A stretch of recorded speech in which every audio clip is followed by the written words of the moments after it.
Hi Malayalees, പുതിയൊരു video ആയിട്ട് വന്നിരിക്കുകയാണ്. അപ്പോൾ ഇത് നമ്മളുടെ ലിവിങ് റൂമാണ്.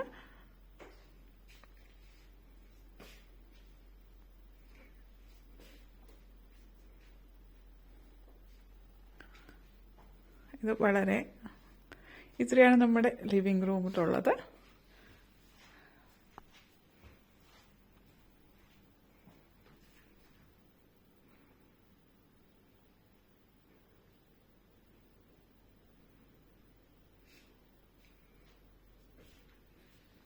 അവിടെ നമ്മൾ വിളക്ക് വയ്ക്കുന്ന, അതേപോലെ തന്നെ ഈ റൂമിനോട് അടുപ്പിച്ചിട്ട് ഒരു മുറി കൂടിയുണ്ട്. അവിടെ നമ്മൾ യൂട്യൂബ് വീഡിയോസൊക്കെ ചെയ്യുന്നതും ഒക്കെ അവിടെയാണ്. അത് കൂടാണ്ട് ഒറ്റയ്ക്കൊന്ന് കുറച്ച് സൊറ പറഞ്ഞിരിക്കാൻ പറ്റുന്ന സമയം പോയിരിക്കുന്ന ഒരു സ്ഥലം കൂടിയാണ്. അപ്പോൾ ഇത്രയാണ് ഇന്നത്തെ video. Thank you for watching.